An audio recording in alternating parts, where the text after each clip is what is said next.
অবশ্যই ভালো কিছু প্রত্যাশা অবশ্যই থাকবে। Thank you. ভালো কিছু প্রত্যাশা অবশ্যই থাকবে যে চলচ্চিত্রে যেন ভালো হয় এবং যেটা চাই যে এটা ডেভেলপ করার জন্য একটা পলিসি দরকার, একটা কমিটি দরকার যারা একটা সুন্দর দিক নির্দেশনা দিবে। হ্যাঁ, সেই জিনিসটার বড় অভাব। আর আমার কাছে কেন মনে হয় যেন আজ থেকে 15-20 বছর আগে ফিল হয়েছে যে চলচ্চিত্রটাকে সুপরিকল্পিতভাবেই ধ্বংস করা হয়েছে। আজ থেকে 20-25 বছর আগে আমার কাছে কেন মনে হচ্ছে যে সুপরিকল্পিতভাবে এটাকে ধ্বংসের দিকে ঠেলে দেওয়া হচ্ছে এবং সেটা হয়েছে অলরেডি। ভবিষ্যৎ হোক নিরাপদ, বিনিয়োগ হোক বিশ্বস্ত, আর আমার পছন্দ সল্ট বে।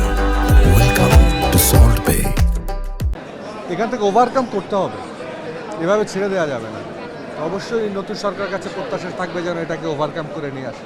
কোনো কিছু অসম্ভব না, ওভারকাম করা অসম্ভব না, কোনো অসম্ভবই না এটা, জাস্ট একটু নজর দিলে আনা। আমরা যখন চলচ্চিত্রে পদার্পণ করেছি তখন রহন ভাই ছিলেন, আওলাদ ভাই ছিলেন, শরীফ ভাই ছিলেন, তারাই কিন্তু আমাদেরকে গাইড দিয়ে এই পর্যন্ত রয়েছে। এখনকার যারা আসছেন শিল্পীরা, এদের আমি একটা দুর্ভাগ্য বলবো, এই ধরনের মানুষের তারা মানে কি বলে হেল্প খুব একটা পায় না।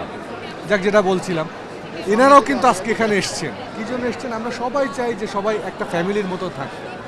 আনফর্চুনেটলি নানা কারণে হয়তো এখন ছবির সংখ্যা কমে গেছে।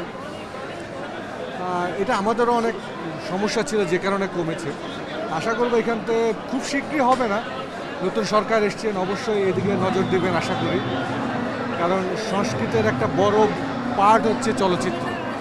এই চলচ্চিত্র যদি তার স্বমহিমায় আবার ফিরে আসে, আমাদের দেশের মুখ উজ্জ্বল হবে এবং সারা বিশ্বে আমাদের দেশের নাম আরও ত্বরান্বিত হবে বলে আমি মনে করি। আমি আশা করব সরকার প্রধানের কাছে আশা থাকবে যে অবশ্যই যেন চলচ্চিত্রের দিকে একটু নজর দেন, কীভাবে এটা ডেভেলপ করা যায় সেদিকে যেন একটু নজর দেন।